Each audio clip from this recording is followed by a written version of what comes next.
Alright, sure. Okay. TJ turned in annoyance. Did he know nothing? What does it look like? Little man demanded to know. He didn't like TJ either. Why my grandfather looked just before they buried him. TJ described all knowingly. Oh, replied the little man, losing interest and concentrating on the road again. I'll tell you, Stacy man, said TJ morosely, shaking his head. Sometimes I just don't know about that family of yours. Stacy pulled back, considering whether or not TJ's words were offensive, but TJ immediately erased the question by continually and amiably. Don't get me wrong, Stacy. There's some real swell kids. Yes. But that Cassie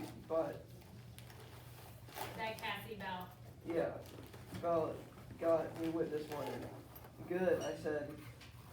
Now how'd she do that? Stacy said, you wouldn't be laughing if it happened to you.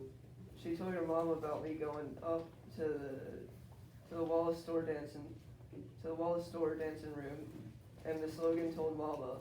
He eyed me disdainfully, then went on. Don't worry, I got out of it though. When Mama asked me about it, I just said old Claude was always sneaking up there to get some of the free candy Mr. Caleb gave out sometimes, and I had to go get him, cause I knowed good and well she didn't want us up there.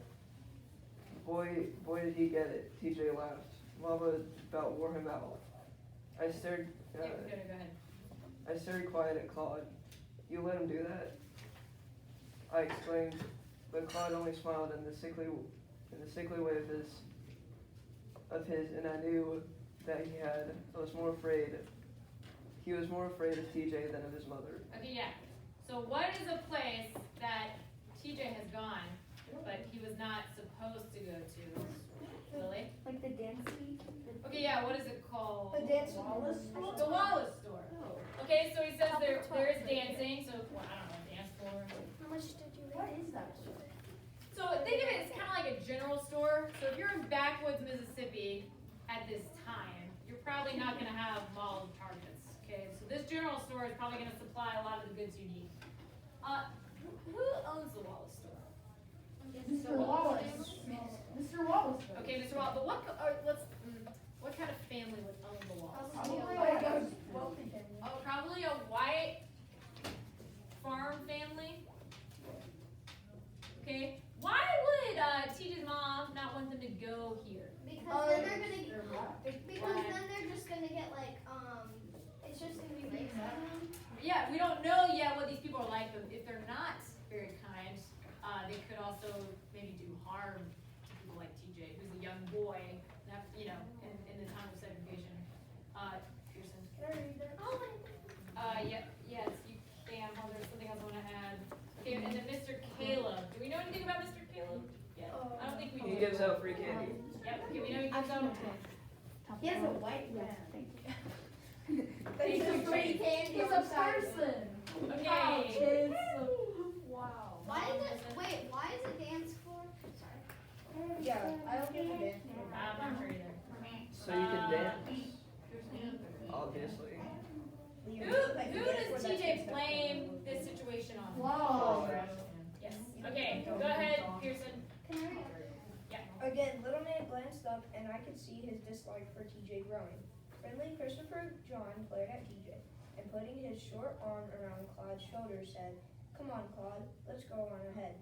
Then he and Claude hurried up the road, away from TJ. Stacy, who generally overlooked TJ's underhanded stunts, shook his head. That was dirty. Well, what'd you expect me to do? I couldn't let her think I was going up there, because I like to. Could I? She would kill me. And good riddance? Good riddance. I thought, promising myself that if he ever pulled anything like that on me, I'd knock his block off. We were nearing the second crossroads where deep gullies lined both sides of the road. and the dense forest crept to the very edges of high, jagged, clay-walled banks. Suddenly, Stacy turned. "Quit!" he cried. "Off the road." Without another word, all of us but little man scrambled up the steep right bank into the forest. "Get up here, man," Stacy ordered, but little man only gazed at the jagged red banks sparsely covered with scraggly brown briars and kept on walking. "Come on, do like I said, but I'll get my clothes dirty," protested little man. You're gonna get them a whole lot dirtier if you stay down there. Look! Little man turned around and watched saucer-eyed as a bus bore down on him, spewing clouds of red dust like a huge yellow dragon breathing fire. Little man headed toward the bank, but it was too steep. He rode frantically along the road for a foothold, and finding one, hopped onto the bank, but not before the bus had sped past, enveloping him in a scarlet haze, while laughing white faces pressed against the bus windows. Little man shook a threatening fist in the thick air and looked dismally down at himself. "Well, old little man done it, got his Sunday clothes dirty," TJ laughed as we jumped from the bank. Angry tears welled in little man's eyes, but he quickly brushed them away before TJ could see them. "Aw, shut up, TJ," Stacy snapped. "Yes, shut up, TJ," I echoed. "Come on, man," Stacy said. "And next time, do like I tell ya." Little man hopped down from the bank. "How's come they did that, Stacy? Huh?" he asked, dusting himself off. "How's come they didn't even stop for us? 'Cause they like to see us running, it ain't our bus," Stacy said, balling his fists and jamming them tightly into his pockets. "Well, where's our bus?" demanded little man. Alright, can somebody explain the situation that just happened? Chase. So like little man just like jumped into like a puddle or something and he got all of his clothes dirty. And then everybody was like telling TJ to shut up. And then Stacy walked over and was like, talking to him. Yeah, okay, but something, that's true. So we have little man walking and Stacy sees something, is like, "Get down, you need to get out of the way." Because they're walking on this road. What is coming after them? Wait. What is coming after them? I want you to raise your hands. Okay, Liza? Like a bus. A school bus. Yeah. And what kind of people are in the school bus? The white kids. Yeah, okay, why? Why not a normal, in today's time, it wouldn't matter. Just get kids on a bus. Why?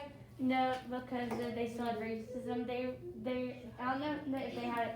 Yeah, but there were some things that maybe like less nice things could be for black. Yeah. But then some things were just for whites, and that was just a white bus. Yeah.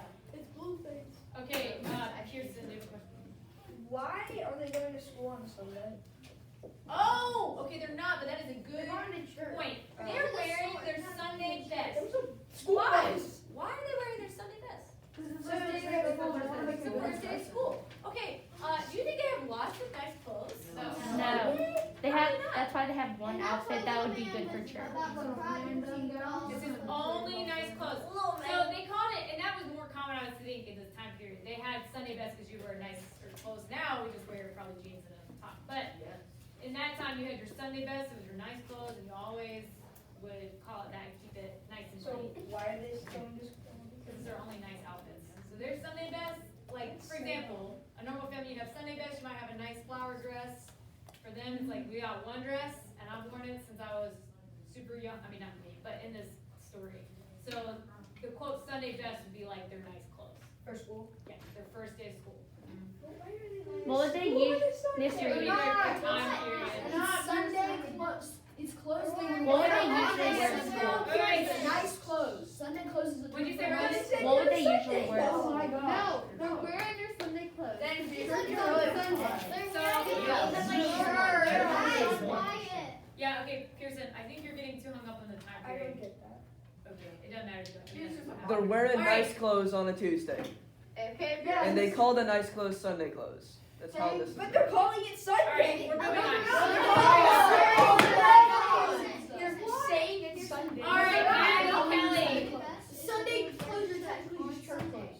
And they wear them on a I Tuesday. feel like you're just getting it right there. Alright, go ahead, Maddie. This reads. Why not? What would they usually wear on school day? Oh, sorry. So on a school day, aside from it being the first day of school, they're probably gonna wear Overalls. like if you're Cassie, she might have a skirt sewn by her mom that's patched up in different places, maybe a blouse top. Well, The boys would I wear could see probably an old overalls man if they or have I that. could see an overall. Wait, yeah. If they have that, but those are pretty nice even then because jean material wasn't like as common. So they're probably getting hand-me-downs from other family members. The mom fabrics. Alright, go ahead, Maddie. We ain't got one. Well, why not?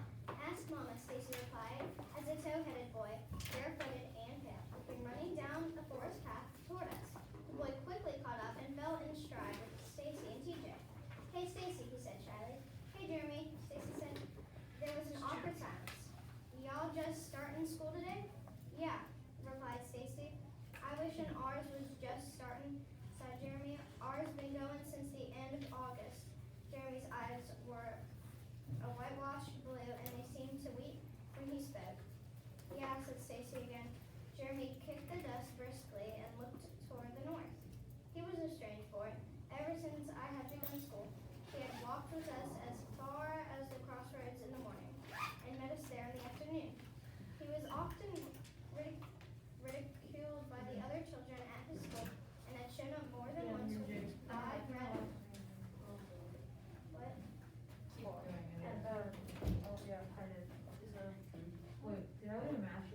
And showed No, up you just more interrupted the entire class. You just interrupted our reading time. I left my math sheet here. Is it ready? Ask for Alright, number Jake, one. we don't have it. Go. Sorry. Alright, keep going. on his arm. Go And ahead. had shown up more than once with wide red welts on his arms, which Lillian Jean, his older sister, had revealed with satisfaction were the result of his associating with us. Still, Jeremy continued to meet us. When we reached the crossroads, 3 more children, a girl of 12 or 13, and 2 boys, all looking very much like Jeremy, rushed past. The girl was Lillian Jean. Alright, we're introduced to 2 new characters. Lillian Jean and Jeremy. Alright, so we have Lily and Jean. What a guy. It's L-L-I-N. L-I-L-L-I-A-N. Lily Jean, she's the oldest, and we have Jeremy. He's called a toe-headed boy. What does that mean? He's got a toe stuck out of his Blonde hair. He has blonde hair. So if somebody calls you a towhead, it means you have blonde hair. Oh, that was our vocabulary word last year. Yeah. And he has what? And we were all Oh, singing. you- Pale, he has blue eyes. Okay, what is his personality like? He's very. Probably shy, yeah, timid. He's kind, right? He's kind to the Logan family. Yeah, he's loyal. How? We have fun there. Why does he have red welts? Because he didn't beat up. And then you have blue So eyes. this is good to distinguish. Pearson, I'm up here. Boys. To distinguish between the red welts. So his sister didn't give these red welts to him. I think it says revealed with satisfaction. That means she's saying, look at his red welts. Who probably gave him these red welts? His father. His dad. Because he got beat. Jeremy. But that's Jackson thing. Red welts Oh! Oh my god. from dad. That just really hurt. Yeah, okay. What do we think Lily and Jean is like, Jackson? What do you think she's like? She seems kind of stuck up. Are you Jackson? Stuck up? Yeah, Or she's you- a tattletale. Yeah, she gets her brother whipped. I know, right? Like, that is so He's like, whip him because I did something wrong. What? Yeah. And then there were 2 other boys. It's like the whipping. Well, I think they're like minor characters. All right, Jeremy, come on, she said without a backward glance. And Jeremy's smiling sheepishly. Liam and Pearson. Smiling sheepishly waved a timid goodbye and slowly followed her. We stood at the crossing, gazing after them. Jeremy looked back once, but then Lily and Jean yelled shrilly at him, and he did not look back again. They were headed for the Jefferson Davis County School, a long white wooden building looming in the distance. Behind the building was a wide sports field around which were scattered rows of tiered, gray-looking benches. In front of it were 2 yellow buses, our own Terminator, and one that brought students from the other direction, and loitering students awaiting the knell of the morning bell. So, what would their buses look like? Who, the Logans? Yeah. They didn't have buses. No, like, The white what, bus. what would the buses look like back then? Oh, I mean, probably shorter than our buses, but I don't know, we could look that up in our second, but that's a good question. All right, in the very center of the expansive front lawn, waving red, white, and blue, with the emblem of the Confederacy emblazoned on its upper left corner was the Mississippi flag. Directly below it was the American flag. As Jeremy and his sister and brothers hurried on the transposed flags, we turned eastward toward our own school. All right, Jackson, you're up. Cool. I'm taking notes right now. Can I don't read? have my book. Why don't you get a He's book? literally right next to you. You can use my. I know. I'm taking I'll let you notes. read and then you can take I'm it. not using my book. So we're on page 15. The Great Faith Elementary Secondary School. Grade 5th elementary school. elementary and secondary school, one of the largest black schools in the country, was a dismissal into an hour journey consisting of 4 weather-beaten wooden houses on slats of brick, 320 students, 7 teachers, a principal, caretaker, and the caretaker's cow, which kept the wide crabgrass lawn sufficiently clipped in spring and summer. The school was located near 3 plantations. Back again? Yeah, can you finish that paragraph? The You can take largest, your notes. wait, what? Just finish the sentence, you don't have to finish the paragraph. The largest and closest by far being the Granger plantation. Granger plantation. It's like saying. Alright, Cindy, you wanna read? I have a question. Oh, yeah, what's your question? Why does it say that the Confederacy emblem was on the flag? Yeah, the Civil War's been over for like Yeah. ever. People still have. Yeah. I mean, because I think especially in the deeper south, like they almost say the Confederacy above America. And think about it, if you're in the deep south, you think that you still are frustrated in the northern part. So they're like Confederacy, then America. Matt, did you have a question? I want somebody else to read. Why? Yep. Wait, I have one question. Oh, what's your question? Is it Granger or Granger? Granger. Most of the students were from families that sharecropped on Granger, Guys, quiet. and the others mainly from Montier and Harrison plantation families. Because the students were needed in the fields from early spring when the cotton was planted until after most of the cotton had been picked in the fall, school adjusted its terms accordingly, beginning in October and dismissing in March. But even so, after today, a number of the older students would not be seen again for a month or two, not until the last puff of cotton had been gleaned from the fields. And eventually most would drop out of school altogether. Because of this, the classes in the higher grades grew smaller with each passing year. Okay, really quick. What is their school year based off of? Cotton picking. Cotton picking. So that means they're going to school, they're going in October. When did these kids go to school? They started August. August. So they go August to May. So their school year is way longer. It's like ours. Why do you think? Yeah, so think about it. Normally, and you think about the Avery family, okay, they're sharecroppers. So the kids are helping crop the land or work on the crops, and the parents are also doing it. What about the Logan family? Does this apply to them? They have their own land, so they have. It doesn't apply to them. They work their own land, they make their own profits because it's their own land. So they can eat all the food they want, they can sell their food, okay, which is much different than TJ and Claude. They should just go live with Yeah, why don't they just, since they have so much land? Alright. Give them rent. Why don't they just? Give them a tiny little hut. They do have land. Okay, Wyatt, you're the next You're not paragraph. allowed to go on our land. We're not allowed to go on your Alright, land. Wyatt's gonna finish, we gotta finish this. Yeah, whichever one Oh you. my gosh. Pearson. With their backs cracked against the forest wall, One, in 16. the semicircle facing a small one-room church at the opposite edge of the compound. It was to this church that many of the school's students and their parents belonged. As we arrived, the enormous iron bell in the church belfry was ringing vigorously, warning the milling students that only 5 minutes of freedom remained. Little man immediately pushed his way across the lawn to the well. Stacy and TJ, ignoring the rest of us now that we were on the school grounds, wandered off to be with the other 7th grade boys. And Christopher, John, and Claude rushed to reunite with their classmates of last year. Left alone, I drove slowly to the building that held the first floor brick and sat on the bottom step. Plopping my pencils and notebook into the dirt, I propped my elbows on my knees and rested my chin in the palms of my hand.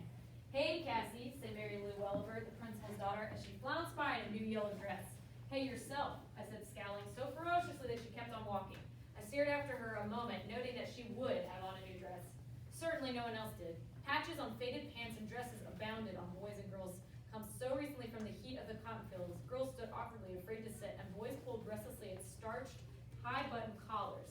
Those students fortunate enough to have shoes hopped from one pinched foot to the other. Tonight, the Sunday clothes would be wrapped in newspaper and hung for Sunday, and the shoes would be packed away and brought out again only when the weather turned so cold that bare feet could no longer traverse the frozen roads. But for today, we all suffered. On the far side of the lawn, I spied Mo Turner speeding toward the 7th grade class Montier Plantation, a 3.5-hour walk from the school. Because of the distance, many children from the Montier Plantation did not come to Great Faith after they finished the 4-year school year near Smellings Creek. But there were some girls and boys like Mo who made the trek daily, leaving their homes while the sky was black and not returning into all blackness again. I, for one, was certainly glad I didn't live that far away. Lily, can you read the next part? Sure. I don't think my feet would have wanted that badly for me to be educated. The chiming of the second bell began. I stood up dusting my bottom as the first, second, third, and fourth graders crowded up the stairs into the hallway. Little man flashed proudly past, his face and hands clean and his black shoes shining again. I glanced down at my own shoes, powdered red, raising my right foot, rubbed it against the back of my left leg, then reversed the procedure. As the last gong of the bell reverberated across the compound, I swooped up my pencils and notebook and ran inside. A hallway extended from the front to the back door of the building. On either side of the hallway were 2 doorways, both leading into the same large room, which was divided into 2 classrooms by a heavy canvas curtain. The second and third grades were on the left, the first and fourth grades on the right. I hurried to the rear of the building, turned to the right, and slid into a third-row bench occupied by Gracie Pearson and Alma Scott. "You can't sit here," objected Gracie. "I'm saving it for Mary Lou." I glanced back at Mary Lou Welliver, depositing her lunch pail on a shelf in the back of the room, and said, "Not anymore, you ain't." Miss Daisy Crocker, yellow and buck-eyed, glared down at me from the middle of the room with a look that said, "So, it's you, Cassie Logan." Then she pursed her lips and drew the curtain along the arrested iron rod and tucked it into a wide loop in the back wall. With the curtain drawn back, the first graders gazed quizzically at us. Little man sat by the window, his hands folded, patiently waiting for Miss Crocker to speak. Mary Lou nudged me. "That's my seat, Cassie Logan." "Mary Lou Welliver," Miss Crocker called primely. "Have a seat." "Yes, ma'am," said Mary Lou, eyeing me with a look of pure hate before turning away. Miss Crocker walked stiffly to her desk, which was set on a tiny platform piled high with bulky objects, covered by a tarpaulin. She rapped the desk with a ruler, although the room was perfectly still, and said, "Welcome, children, to the Great Faith Elementary School." Turning slightly so that she stared squarely to the left side of the room, she continued, "To all of you 4th graders, it's good to have you in my class. I'll be expecting many good and wonderful things from you." Then, addressing the right side of the room, she said, "And to all of our little 1st grade friends, only today, starting on the road to knowledge and education, may your tiny feet find the pathways of learning steady and forever before you." Already bored, I stretched my right arm on the desk and rested my head in my upraised hand. Miss Crocker smiled mechanically and then rapped her desk again. "Now, little one," she said, still talking to 1st grade, "your teacher, Miss Davis, has been held up in Jackson for a few days. So I'll have the pleasure of sprinkling your little minds with the first rays of knowledge." Right, Chase, can you go? Oh, I didn't see. Okay. Oh. I've been listening. Mm-hmm. You're good. We're on page 20. 21. 20. She beamed down upon them. You see it? It's up the top. The top part, yeah. It's fine if you're just, I just called it because you did it on the first time. Page 20. Yeah. It's like after the first sentence. She beamed down upon them. Oh, she beamed down upon them as if she expected to be applauded for this bit of news. Then with a swoop of her large eyes to include the 4th graders, she went on. "Now since there's only one of me, we shall have to sacrifice for the next few days. We shall work, but we shall still work like little Christian boys and girls, and share. Now are we willing to do that?" "Yes, Mrs. Crawford," the children chorused. But I remained silent. I never did approve of group responses. Adjusting my head in my hand, and I sighed heavily, my mind on the burning of the berries. Okay, what happened to the burning of the berries? What Oh, is that? Riley. The teacher had said that a white man had matched the Berry's house on fire. No, I thought it was a person. A white man. No, a person jumped in. That was just like lit on Their house on fire. It was a person. A person jumped in with the match. That's not. Did I read it? Didn't say he turned himself on fire and jumped in. Can I read? Okay, hold on, it's on page 9. I didn't They really. live on the didn't other side of think Sunny's that Creek. Let's see. I got burnt near to death. Him and his 2 nephews. And you know who done it? Let's see. Some white men. Someone White men. Come on. Well, if you silently reach first to cross the way, there wasn't no accident. Somebody took a match to him. So we don't know if he they literally had them or put it in their I don't house. think they put it in their house because it said took a match to them. To their We don't, house. two didn't say. I think but- it makes sense for the house. Okay. I understand. Hold on, by 10 o'clock, Miss Crocker had rearranged. Oh, no, Cassie Logan, I looked up startled. Yeah, Cassie Logan, yes ma'am. I jumped up quickly to face Miss Crocker. Aren't you willing to work and share? Yes, Then say so. Yes, I murmured, sliding back to my seat as Mary Lou, Gracie, and Alma giggled. Here it was only 5 minutes into the new school year, and already I was in trouble. By 10 o'clock, Miss Crocker had rearranged her seating and written our names on her seating chart. I was still sitting beside Gracie and Alma, but we had been moved from the third to the first row and in front of a small pot-bellied stove. Although being eyeball to eyeball with Miss Crocker was nothing to look forward to, the prospect of being warm once the cold weather set in was nothing to be sneezed at either. So I resolved to make the best of my rather dubious position. And Miss Crocker made a startling announcement. This year, we would all have books. Everyone gasped, and most of the students had never handled a book at all besides the family Bible. I admit that even I was somewhat excited. Although Mama had several books, I had never had one of my very own. Okay, Maddie, you read that paragraph, and then Pearson, you finish it. Okay, So just that one paragraph. is it now or? Yes. Now we're very fortunate to get these readers, Ms. Crocker explained while we eagerly awaited the unveiling. The country superintendent of schools himself brought these books down here for our use, and we must take extra good care of them.